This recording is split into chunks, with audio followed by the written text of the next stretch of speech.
Hi guys, welcome back to my YouTube channel. आप बहुत अच्छे होंगे और अपना बहुत सारा ध्यान रख रहे होंगे।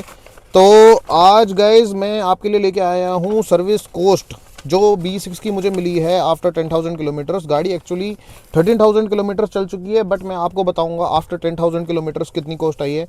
ये मेरे पास जो है वो यूनाइटेड ऑटोमोबाइल्स का सर्विस कोस्ट एस्टिमेट है, और जो एस्टिमेट आया है वो मैं आपको बता दूं। ये देखो आप, 2,517 रुपये, अगर आपको दिख रहा हो तो वीडियो में।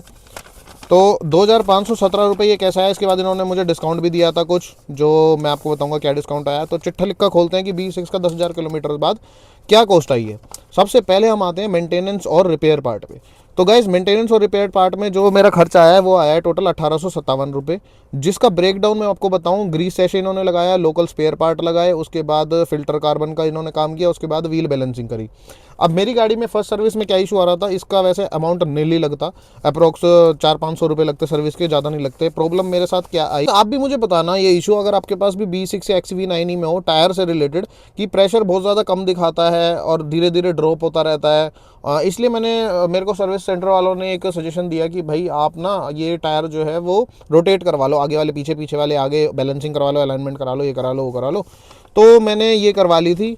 अब मेंटेनेंस का रिपेयर कॉस्ट मैंने आपको बता दिया 1,857 रुपये, और कॉम्प्लीमेंट्री जो उन्होंने मेरे को दिया वो दिया डिस्पोजेबल प्रोटेक्टिव कवर किट, उसके बाद बैटरी का वाटर में क्यूबा जो इनकी कैलिब्रेशन वगैरह में के बाद वो यूज़ करते हैं, उसके बाद रस्ट क्लीन और वॉशर। तो ये जो छोटी मोटी चीज़ें इन्होंने कॉम्प्लीमेंट्री दे दी थी, विच कॉस्ट अराउंड 275.42। और ये वाला जो है ये कॉम्प्लीमेंट्री पार्ट अगर हम एक्सक्लूड कर देते हैं तो 1,857 रुपये जो एक्चुअल कॉस्ट थी B6 की आफ्टर 10,000 किलोमीटर्स, 1,857 रुपये। Are you crazy. तो भाई ये चीज़ मुझे बड़ी अच्छी लगी ईवी गाड़ी की। एक तो ना महिंद्रा बहुत ज़्यादा फोकस कर रहा है, बोर्न इलेक्ट्रिक इनका जो टैग है ना वो ये फुलफ़िल कर रहे हैं। भाई मैं तो ये मानता हूँ कि अगर आप 22-23 लाख रुपए लगा रहे हो ना भाई, 20-22 लाख रुपए की तो क्रेटा आती है आज के टाइम में। तो पेट्रोल डीजल की गाड़ी अगर ले रहे हो, एक तो E20 जब से आया है मुझे नहीं समझ आती भाई, उनमें गाड़ियों में दिक्कत आ रही है, एक्चुअल में नहीं आ रही। तो ईवी गाड़ी अगर आप लेते हो तो कॉस्ट अगर आपको इतनी करती है 1,857 रुपये, मेजर सर्विस होती है 10,000 किलोमीटर, आगे 20,000-30,000 रुपये भी अगर ऐसी सर्विस आती रहे तो आई थिंक हम काफ़ी वर्थ इट है। बट अगर आपकी गाड़ी रोज़ चल रही है ना, रोज़ चल रही है और आप ऑफिस कम्यूट कर रहे हो, लॉन्ग ट्रिप्स पे जा रहे हो ईवी पे, तो आप पैसे वसूल कर लोगे भाई इस गाड़ी के, कोई दिक्कत नहीं है, कोई परेशानी नहीं है। सर्विस जो कॉस्ट होती है इसकी वो 1,857 रुपये इसकी आई है। इससे पहले मेरे पास जो गाड़ी थी वो थी XUV400, उसकी मात्र 100-200 रुपये कॉस्ट ली थी उन्होंने, सर्विस सेंटर वालों ने। और दूसरी बात गाइज, मेरे को एक सजेशन और देना आप, कि जो अगर आपके पास महिंद्रा की गाड़ी है तो सबसे बढ़िया सर्विस सेंटर आपको NCR में कौन सा लगता है। यूनाइटेड ऑटोमोबाइल से मैंने करवाई थी, जो पास पड़ता है मेरे, तो this was the first time experience, और ये अच्छा एक्सपीरियंस था। उनके जो इलेक्ट्रिक गाड़ियों की महिंद्रा में सर्विस में पहली बात तो वेटिंग नहीं है कोई, और वेटिंग भी नहीं है सबसे पहली बात। और दूसरी बात ये कि उनकी सर्विस भी अच्छी है, कि आप स्टाफ वगैरह अच्छा है, हॉस्पिटैलिटी अच्छी है, और आपको वो ध्यान देते हैं, एक एक चीज़ की खबर देते रहते हैं, डेडिकेटेड ग्रुप बनाते हैं। आजकल तो आई थिंक सारे सर्विस सेंटर ग्रुप बनाने लग गए हैं कि आपको एक एक चीज़ का पार्ट का वो बताएंगे कि वो क्या कर रहे हैं क्या नहीं कर रहे, और बिना आपसे पूछे वो कोई काम नहीं करेंगे। तो विच इज़ वेरी गुड। और स्पोर्ट्स यूटिलिटी व्हीकल का इन्होंने महिंद्रा ने टैग भी लगा रखा है। तो मैं सेटिस्फाइड हूँ B6 की सर्विस से।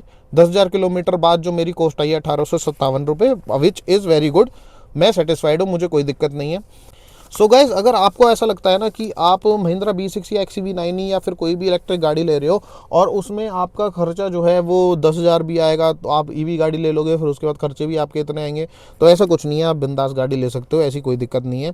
B6 हो, XUV9 ही हो, हैरियर हो, नेक्सॉन हो, कोई भी ईवी गाड़ी आप लो। बस मेरा रिकमेंडेशन ये रहेगा, आप एक तो रेंज को ध्यान में रखना, और रेंज को ध्यान में रखने के बाद आप उसके फीचर्स जो आपके लिए यूज़फुल हो वो आप लेना। तो आज हमने जो ये वीडियो कवर करी है, ये आपको सिर्फ बताना था मुझे कि 10,000 किलोमीटर्स बाद लोग बहुत ज़्यादा कंफ्यूज होते हैं गाड़ी लेने से पहले, कि भाई मैं ये 10,000 किलोमीटर बाद क्या सर्विस कॉस्ट आएगी क्या नहीं आएगी। तो ये मैंने आपको क्लियर कर दिया है। अगर आपको वीडियो अच्छी लगी हो तो सब्सक्राइब करना, चैनल को लाइक करना और फॉलो करना इंस्टाग्राम पे। प्लस आपने जो इतना प्यार दिखाया है, 51 सब्सक्राइबर्स मेरे हो चुके हैं, बहुत शगुन का नंबर है। और 51 सब्सक्राइबर्स होने के बाद मेरे को ऐसा फील हो रहा है कि मैंने एक माइलस्टोन अचीव कर लिया हो।